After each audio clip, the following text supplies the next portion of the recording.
It's the week ending Saturday the 17th of September, and this is The Week Unwrapped. In the past 7 days, we've seen the proclamation of King Charles III, long queues of mourners to see Queen Elizabeth lying in state, and Ukrainian troops recapturing over 3,000 square miles of land from Russian forces. But we're here to bring you some stories that passed under the radar this week. Big news not making headlines right now, but with repercussions for all our lives. I'm Olly Mann, and let's unwrap the week.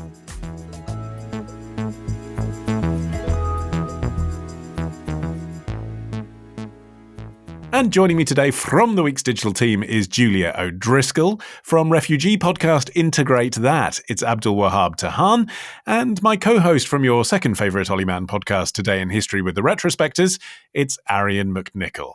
And Arion, as our resident Australian, I'm now going to call on you to represent the Commonwealth. Have you been following the reaction down under to Her Majesty's death? How's it been covered? Well, obviously, I think there's been a lot of sadness around the world, and I'd say other emotions too, let's face it. But purely with my journalist hat on, I think it's been quite interesting to watch this a bit dispassionately as a pure news event unfolding in two completely different media ecosystems. And over here in the UK, the coverage, I'd say, has been very reverent, often quite cautious and entirely blanket. While over in Australia, meanwhile, I'd say most of the press has now returned to reporting on other matters. But interestingly, The Guardian Australia, which is after all a UK publication down under, has largely moved on from the story, whereas here in the UK, The Guardian's top block is still totally dedicated to royal coverage.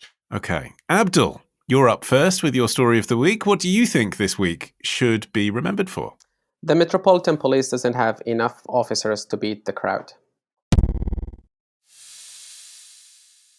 Do you agree with the Home Secretary that the police should be a bit less woke? Apparently, well, that's what Priti Patel's saying. They should spend less time on parades, less time taking the knee, more time policing. Well, I just seen them. I tell you what, just seen a bunch of police officers who woke quite a lot of drug dealers this morning, and they woke them long before they were expecting to have their breakfast. They woke them with warrants. And they woke them with the news that they were under arrest for causing misery in the communities of London. And that's what I want the police to do. That's what Priti wants them to do. I thank them for what they're doing. They do an absolutely fantastic job.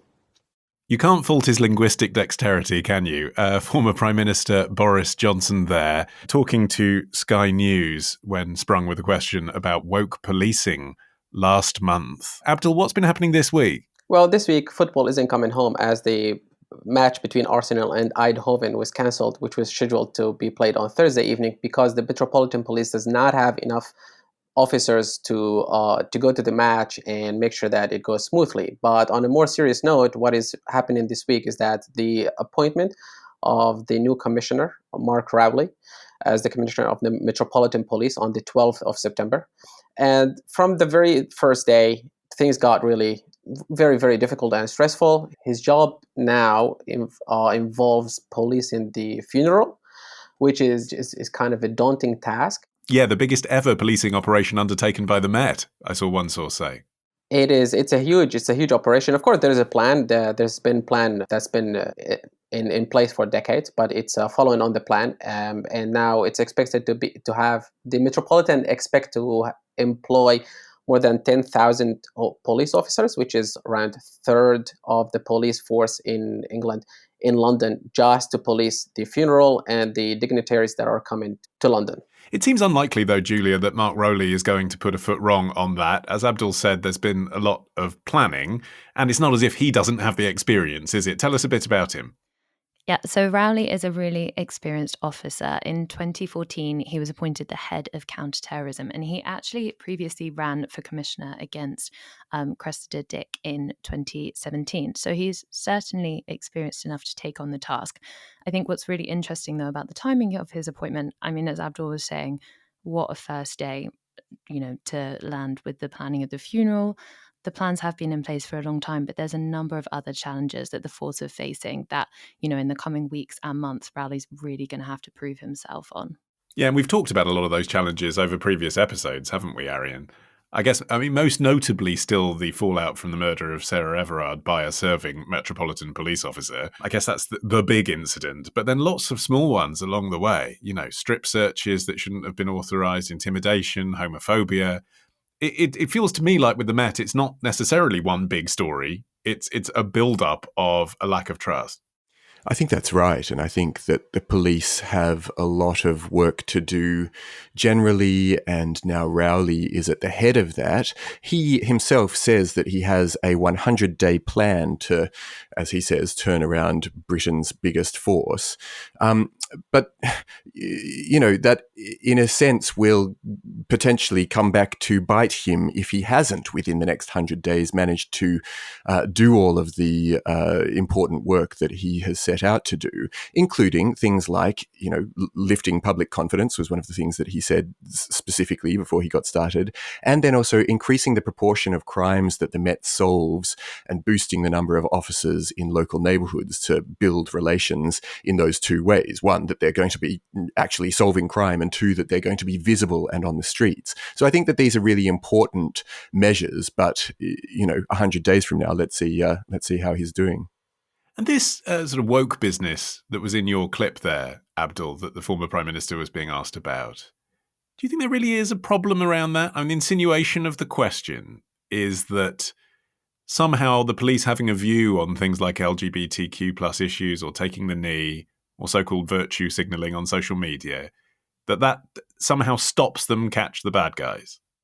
Well, this comes from David Spencer, a former Metropolitan Police Detective Chief Inspector who led a paper about the police and how to reinstate the faith of the public in the police. And one of his notes, he said that officers should avoid behavior such as taking a knee, and such as wearing badges on their uniform to show, because that shows they're not being bipartisan and taking stance. And this makes people, or the public, to see them as people they have specific agenda, which is really not necessary in here, or in my opinion, because pretty much every officer and prime minister and every politician and a lot of people started wearing a poppy around in October, and this is a good gesture. So if we start going down that route, we're gonna have to decide what is a good symbol, which is a good badge, or which one is a bad, and then from that you're gonna have to censor a lot of people, to censor a lot of things. At the end of the day, these officers are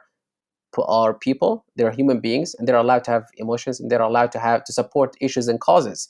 So this is not really being woke, but this is, I think, something being used to criticize them and make them sound more tough and more hard on crimes. Yeah, to an extent, it seems like some of this sort of culture war type language has really been imported from America.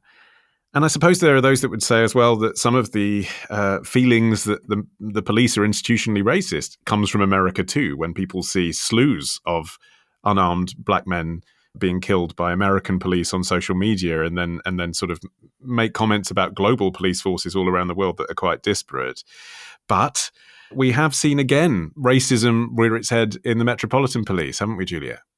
Yeah, I think that's a really interesting point. It has been said that the Met itself does have a problem with institutional racism. And I think, again, the timing of this appointment is just coming into such sharp focus after the killing of Chris Cabba last week in South London. He was a 24-year-old man who was shot in Streatham after being chased by police cars. The vehicle he was in had been identified as having been linked to an arms incident recently. It was later found that the car wasn't registered to Cabba, but there's been huge outpourings of grief and protests on the street. Obviously, this is hugely painful for many communities in South London, and particularly the Black community.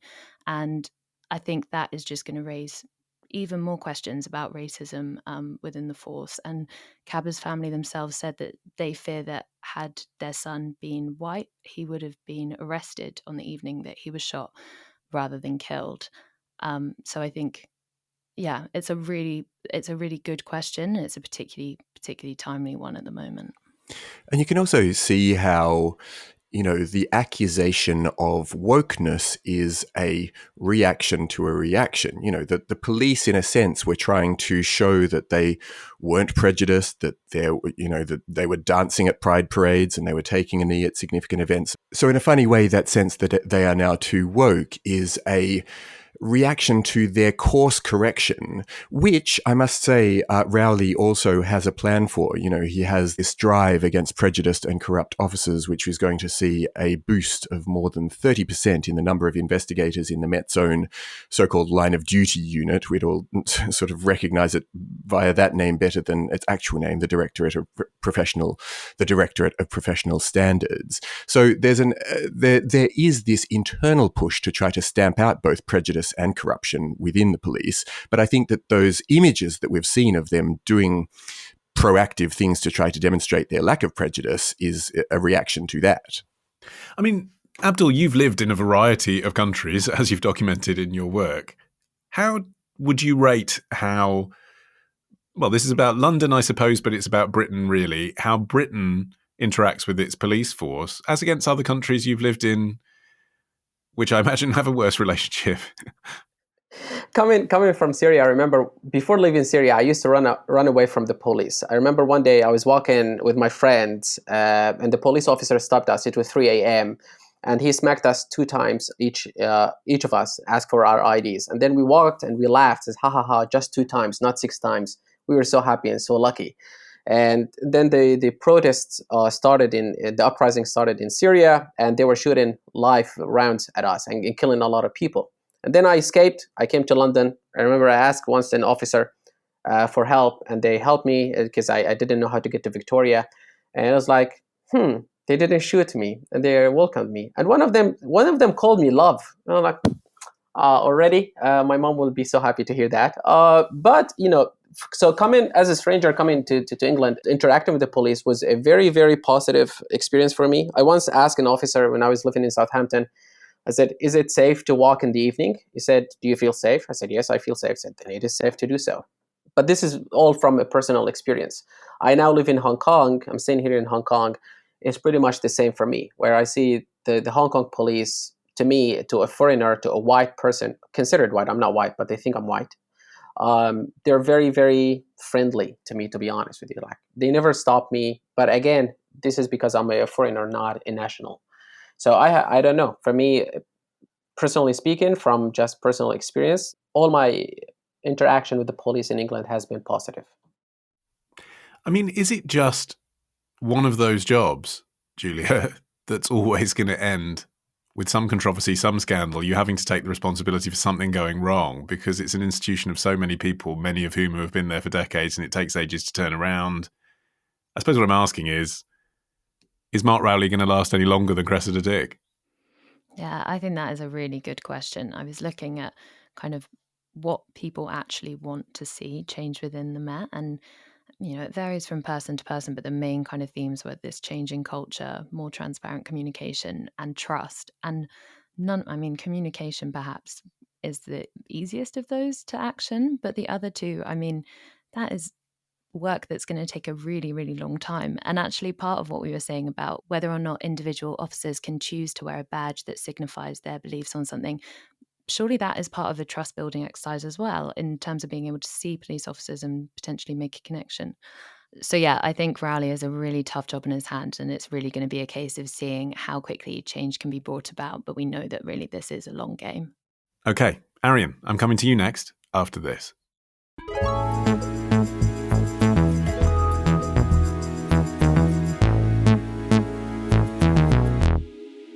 Okay, Arion, your turn. What do you think this week should be remembered for? This week, we discovered that traditionally right-thinking Sweden has now moved its thinking to the far right. So Åkesson has certainly succeeded in rebranding his party from what it was in the eyes of many Swedes. However, as the man nears some form of power, many Swedes are asking whether this is a substantive policy change or whether it's mere window dressing in order to gain votes. Euronews reporting on the Swedish elections on Monday. Arion, what happened? Who is going to be running Sweden? So, a very loose coalition of right-wing parties is going to be running Sweden after defeating Sweden's centre-left government in the country's general election. But the most notable part of the victory is that it came largely due to the fact that a huge number of people voted for the man we were just hearing about, 43-year-old MP Jimmie Åkesson, who is the leader of the Sweden Democrats, which was once a really sort of fringe anti-immigrant, actually neo-Nazi party that will now be the second largest party in the legislature. And the election itself was pretty bitter and really shifted Sweden's usually progressive and quite pluralistic political conversation in the direction of the kind of populist conversation that we've seen in so many other countries, with anti-immigrant and tough-on-crime rhetoric really front and centre. Okay, but it's going to be a coalition. So I understand that it is a story, obviously, that Sweden is going to have a far-right party with a larger portion of seats than ever before, but it is going to be forming a coalition with other more moderate parties, right? That's right. So literally the party called the Moderates is going to be the party in question that throws up the Prime Minister, but they've coupled with both the Sweden Democrats as well as the Christian Democrats and the Liberal parties, who between them have won what is actually a very, very slim majority. So it's going to be a tense time, and they're all going to have to stay in line if they hope to govern for a long time. I love the fact they have a party called the Moderates. Yeah. I think that's, you know what you're going to get, right, don't you? Yeah. It's just like, we believe it all a bit. Neither this nor that. So you know what you're going to get with the Moderates, Julia. Do you know what you're going to get with the Sweden Democrats? It's hard to tell. Jimmie Åkesson, the leader of the Sweden Democrats, has really worked over the last 20 years that he has been at the head of the party to normalise the image of the party. So, kind of softening its stance on its more extremist views, eliminating more extremist individuals from the party, but also some kind of lighter touch literal image changes. The logo of the party used to be someone holding up a flame and a lot more kind of patriotic imagery, whereas now the logo for the party is a flower, a blue and yellow flower. So it's been this real project of kind of softening, dropping potentially more controversial ideas like calling for Swexit. That's Sweden's exit from the EU. So it's hard to say, but people are concerned that this whole softening project has simply been a way to secure more power for the party within Sweden's parliament, and that, potentially it's all a front and we're going to see a much harder stance come through now. Well, it's interesting, isn't it, Abdul? Because Åkesson joined the party, therefore, when it was a Nazi party. It was all very well saying he softened the image, but, did he really join the party to soften its image, or did he soften its image so it could become electable? But it's nonetheless a party that he joined because they were neo-Nazis, and therefore still consists of lots of people who, when they joined, were neo-Nazis. Well, Hugo Boss used to provide uniforms to the Nazis. Coco Chanel I think the founder used to date one of them, right? And she was in a relationship with them. And people still buy these things and they don't really think of that history, go back. Yeah, but I think it's notable that in Germany, the Nazi party was not able to rebrand after the Second World War, Abdul. I don't think that's the same as a fashion house. No, they weren't able to rebrand. But the interesting thing in here is that I don't think people voted for him or for his party because of who he was, but because of what he represents. They represent an anti-immigration policy, zero tolerance. Pretty much the broken promises of the previous prime minister were kind of led to this. So they didn't strengthen the party itself. There were a lot of immigrants, and we know that Sweden is the country of immigrants. So a lot of media reports were talking about it, that this is not the right move for us. This is not the right for Sweden. So there's this kind of movement towards populism. But the problem with Sweden that the populist parties were never in power, unlike other countries in Europe, where have been slightly in power for the last couple of years. So this is going to be interesting because this is the first time the kind of right-wing or populist win in Sweden. Yeah, and whether or not the individuals could be considered neo-Nazis now, the point is it will give permission, won't it, to a lot of people who lean that way to express their views more openly, in the same way that Trump's election in America was said to do. You know, it's not like he's a member of the Ku Klux Klan, but if you were a Klansman, you felt a bit more entitled to talk about it. Well, at the end of the day, even the KKK members are going to vote for someone, right? And they're going to vote for someone leaning towards the right. So in the case of the United States, they voted for Trump. In the case of a lot of European countries, they would vote for conservatives, because conservatives have been trying to change their policies in order to accommodate to a lot of people in the far right. If you look at especially with their tough on crime, tough on immigrants and such things. For a person who would come and say, no, we're going to be very, very open about it, I don't think this will create more neo-Nazi supporters. But at the end of the day, free speech is a good thing. It's not a bad thing.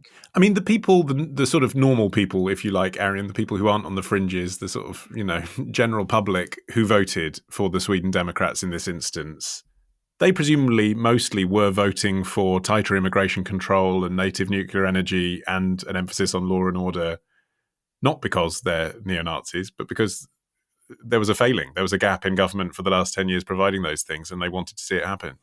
I think that's right. And I spoke to one of my friends over in Sweden, Olly Mann, who's a journalist and just a sort of interesting commentator on this sort of thing. And he said that part of the appeal of Åkesson in particular is that he is the everyman, and actually the party has adopted not just, it has rejected a lot of the overt racism that used to be a part of its manifesto, but it's also started to adopt a lot of the socialist positions for which Sweden is renowned, support of unions and unemployed people and pensions and so on.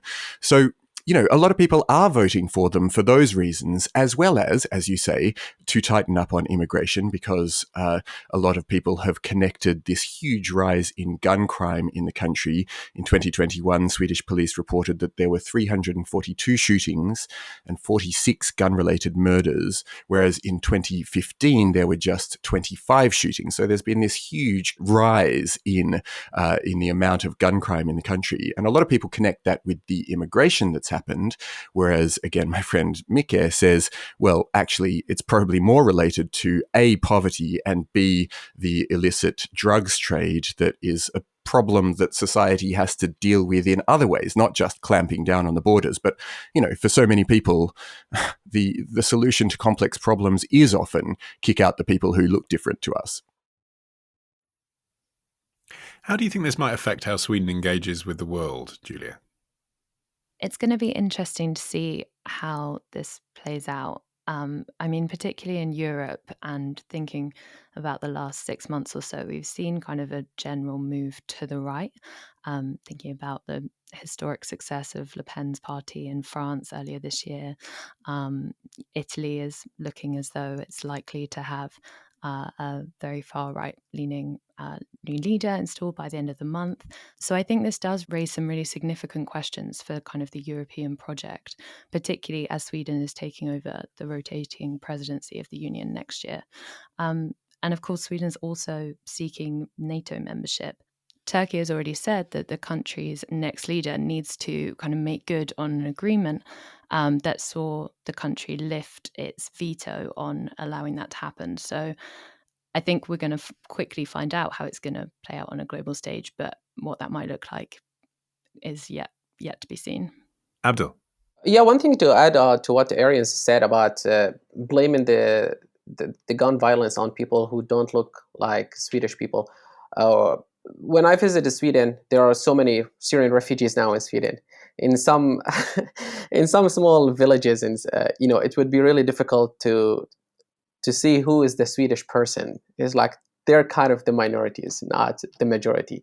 And I think this is one of the reasons why we're seeing the shift now, even though there have been lots of Iraqi refugees coming from Iraq following the U.S. invasion. But I think the number of the Syrian refugees in Sweden and the prisons, it was kind of overwhelming, along with the support of media. And actually, that's another thing that my friend was talking about, which is that there's this problem of kind of ghettoization, that even though Sweden has adopted these very liberal policies of taking in lots of refugees, they've often ended up in kind of siloed areas. And consequently, you get two types of problems. One, the simple fact that you've got an area that is obviously going to be more impoverished than other parts of town, but two, you don't have the opportunity for integration that would presumably facilitate more open-mindedness among the sort of average person. So I think it is important that that sort of ghettoization is broken down. And in fact, the opponents of this right-wing coalition talked about this as one of the things that they wanted to achieve. I doubt it's going to be so high on the agenda of the right-wing group. Okay. Julia, you're up next after this.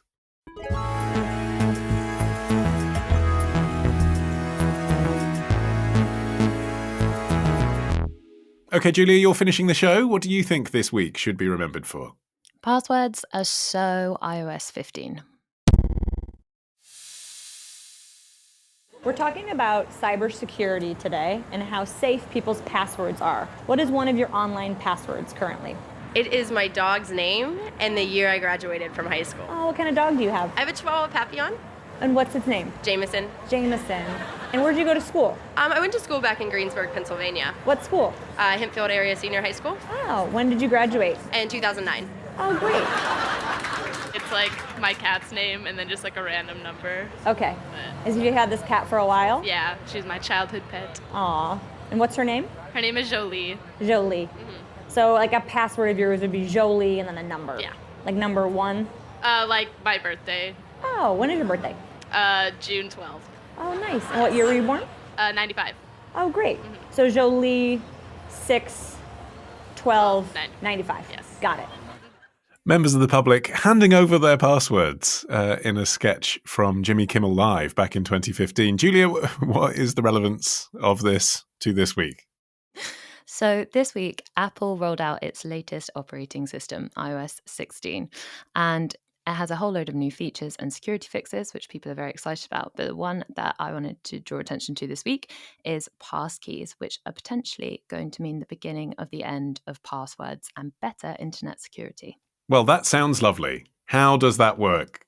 So it's a complex technology, but it basically boils down to biometric data and cryptographic tokens.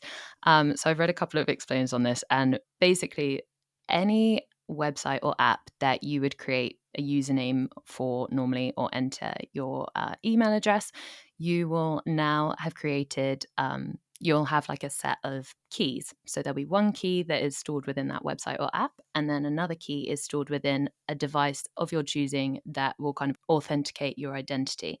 And that device, so for me, I would use my iPhone to be able to log in on my laptop to a variety of different websites. My phone would use Face ID or Touch ID to confirm that it's me and allow access. It's a lot more complicated than that behind the scenes, but a friend of mine who's a computer engineer said to basically think of it as giving out loads of padlocks to different websites and apps, and then you have all the keys to those, but just in one safe device. Okay. Arion, does this only work then if you have the latest iPhone? Is this just another way to shill us new phones? So this is a system that doesn't just work on the latest Apple hardware. If you are an Apple device owner already, all you need to do is update to the latest operating system. So on your iPhone, you update to iOS 16, and if you have a Mac, update to Ventura. But also because Apple developed its passkeys based on what's called the FIDO Alliance standards, they actually work across devices and on the web. So when you log into a website on, say, Google Chrome, for example, you'll have to use a QR code and your iPhone to help you sign in. But aside from Apple, other tech firms are in various stages of rolling out their own passkey technology. So Google's developer pages say that the company aims to have passkey support available to Android developers towards the end of this year, and Microsoft have been using some passwordless login systems for a few years now, and they say that in the near future people will be able to sign into a Microsoft account account with a passkey from an Apple or a Google device. So this is a system that lots of different tech companies are working towards together. It's just that for now, yes, you will actually have to use an Apple device, as I understand it. I mean, it's encouraging, isn't it, Abdul, that a lot of the big tech companies have worked together on this. So Microsoft and Google and Meta have all had a stake in this, as well as Apple. But, you think back along similar lines, you were supposed to be able to use your Facebook email to log into every website, weren't you? Then it was going to be your Google credentials. Then the ones that were owned by Amazon would let you use Amazon. And actually, you still get siloed websites and different operating systems, and they don't all take the same thing. And then they all generate automatic passwords for you that you don't even know what they are. And life hasn't got easier. It's got more frustrating. Well, for a lot of people now, life is going to get easier because instead of creating a password or remembering the password, you become the password. The password is you, your face, your fingerprint, your biometrics. You are the password. So unless you lose yourself, you're going to be safe. Now, one of the good things about it is that according to a study, 78% of people forget their password, and then they go for forget the password reset button. So which is really awful. Now, the other thing about it is that also 35% of people keep their password in an Excel sheet or on a sticky note, or as we heard in that sketch, tell it to people asking on the street voluntarily. Now, this is why it's life changing. So you don't have to remember anything. You just have to be yourself. Look into a phone, of course, that has this feature. So you gotta be able to buy it, and then. The password is not going to disappear because you still need a password in order to log in. If you're using a phone that doesn't have this technology, or if you're using, for example, a Windows-supported laptop that doesn't have this yet, so the website still have to use your password for now. So, but some of them will offer you the choice to use this passcode and the password on different devices. I mean, I know that increasingly we're all walking around with smartphones in our pocket, Julia. Even people living in poverty now will have a basic smartphone because they can't get through life without it. But still, there are people living in this country, particularly the kind of over 70s, whose interaction with the internet is going to the library. And, if all the things they need to do are based on an old Windows computer and they don't have a smartphone, how are they going to interact with this for the next 10 years? Yeah, there's been a few problems raised when I was reading about this. One being that, you have to have a phone on you all the time to allow you to do this. And I assume, this is going to take some time to phase in. I'm sure that websites and apps are not just going to make the switch like that because, as you said, they know that they're going to potentially alienate lots of their users. So it's going to be interesting to see how long it takes for it to be adopted. And I also saw a few different people saying that there's going to need to be quite a big marketing push, which obviously Apple are going to give it, but also education around it as well, like any kind of new technology. Without the education as to why actually adopting it could mean that it's going to make everything a lot safer for people interacting online, people just aren't going to take it. And if it's not easy to use, they're also not going to adopt it. Well, the ease of use point, I mean, it's reassuring that it's Apple doing it, I suppose, Arion, because that's the thing, isn't it? They lull you into using biometrics and have done over the past few years because it is so easy. I mean, you're looking at your phone and before you know it, it's taken a picture of your face and uploaded it to a bank and you're in. I mean, you don't even have a moment to think, should I be using it or not? And they've done that with Apple Pay as well. A lot of people are very resistant about uploading their credit cards to Apple now. Don't give it a second thought when they tap away. Yeah, I sort of think of this as one of those items on, I don't know, those future-telling technology shows where they talk to you about the magic of the compact disc, and then before you know it, it's just going to be the thing that everyone does. This is going to age so quickly, this segment, because I think that there is a sort of ease of use argument to be made for this. Passwords are really sloppy and they're problematic for all the obvious reasons. You cannot use the same password across a whole lot of sites because that's unsafe, and so you're forced to devise devise increasingly fiendish and complicated passwords to use in every single business and service that you use. But of course, then those get impossible to remember. And so you write it down stupidly somewhere on your phone. And, it's just this really hackable system. So this is a really, really good solution, it seems to me, while admittedly, I don't completely understand it, even with Julia stripping it back to its bare basics for me to idiot-proof it.